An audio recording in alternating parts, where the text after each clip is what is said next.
Hello, and welcome to Under 1000. My name's Thomas Flower, and each episode I'll read you a new piece of flash fiction. All of the stories are 1000 words or less. Today, I'll be reading Alone Together. Please be aware that this episode deals with themes of death and dying, so if that's likely to upset you, or anyone that you're listening with, then you might want to skip this one.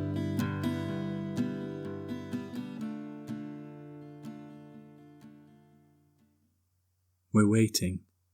Still waiting. Nobody knows what's happened. We keep expecting to hear something, for someone out there to reach out. Surely the government must be doing something to protect us. No call has come yet. It was only a few weeks ago we crash-landed into this strange and hostile place. Scared and alone, we huddled together to make of it what we could. The first few nights were hard. This place is harsh, unforgiving. It has no interest in our survival and no space for our luxuries. We've had to adapt to it, and not the other way around. Still, with some time to adjust, we were able to make something in this alien space. A new home, of sorts. We built makeshift huts from the scattered materials we could find, and formed rudimentary tools where we didn't have capabilities from our own supplies. It has not been easy, but we have created a space for ourselves to live in this new world. As our tiny hamlet was birthed, we formed a small society of sorts. Jobs were divided up naturally, based on capability and need. Each has a task to do for the good of us all. Some are more demanding, some less, but we know that everyone is doing what they can.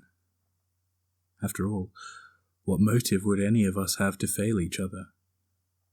The only way we're going to make it through, for however long we need to, is to rely on each other. Of course, this makes it sound easy.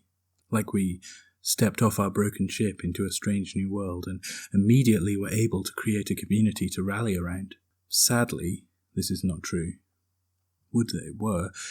Instead, there have been fights, tensions, and many, many deaths. Most were as a result of the crash. The lucky ones were killed in an instant, barely able to register what had happened before they were gone. Others lingered on a little, with broken limbs and shattered psyches. They were not long for this new place. It has no patience for those who cannot survive immediately, and many more perished within the first few days. There was almost nothing we could do for them, except to make them as comfortable as we could with what little we had. Some of the bodies still line one of the beaches nearby. It has not been an easy time. But for those who are left, we have the will, the drive to come through this alive. The hostility of this bizarre landscape makes it so that waking up every morning for one more day has become an act of defiance against the world itself. We want to live to spite our terrible misfortune. We want to carry each other through, to show the world that kindness and compassion are still alive within us. This place does not care about us. But we have something to prove now, and that is why we will survive. Slowly, we've developed a new culture all of our own. Jokes, stories, even some art made with the few tools this world offers us. It's not much, but it's ours. And it's one more indication that we are not merely alive, we are living. Entertaining and exciting one another is a small joy we can grasp in the darkness. When I see a new rock sculpture, hear a new tale of how things must be in the vast expanse beyond us, or even chance upon a darkly comic joke told between friends, I am reminded that we are all doing what we can to make sure there is still something to look forward to. People are morose sometimes. They are dour or impatient or pessimistic. They tell tales that hint at doom and our inability to escape. But if we were at home, they would be equally miserable, in some other way, I'm sure. I try to have patience, and to forgive them their few dark moments. In fact, we all have those now. Some of us don't like to admit it, but it's hard not to be nervous of the worst while you're lying in the dark at night. None of us know what is coming, or what will happen, so fear is easy and understandable. We try to forgive each other.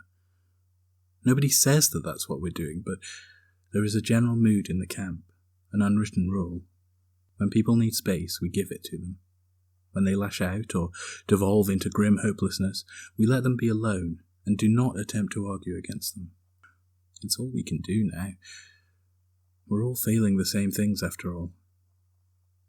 In time, everyone returns to a better place.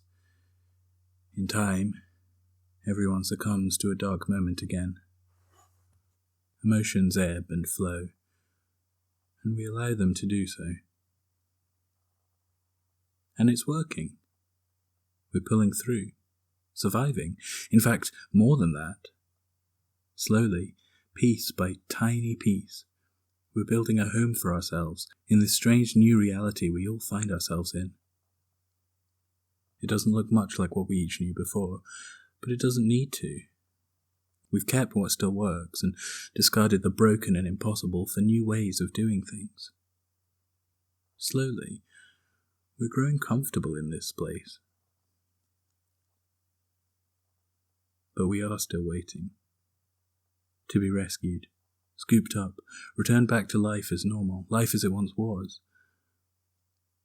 It looks less likely each day. No one out there seems to have heard us. We signal out into the vast expanse, but hear nothing coming back. Nobody is coming to rescue us. That is what we largely assume now. And perhaps we don't need them to.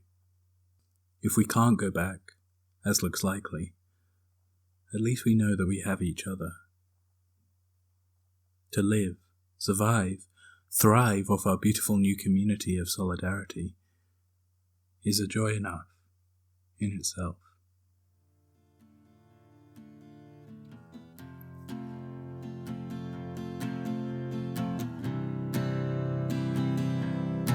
Thank you for listening to Under 1000.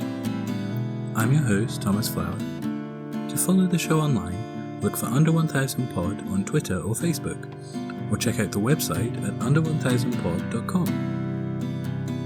If you'd like to support the show on Patreon, go to patreon.com/under1000pod, where you can sign up to read each month's stories in advance, as well as to have a thank you be read during these credits. The theme music is an instrumental version of In Between Days by Nick Tate and the Sharks. To hear the full song and more from the same EP, go to Nick Tate, NICTATE, and thesharks.bandcamp.com, or search for them on your favourite streaming platform. I hope you enjoyed this episode, and that you'll join me again next time for some more super short fiction.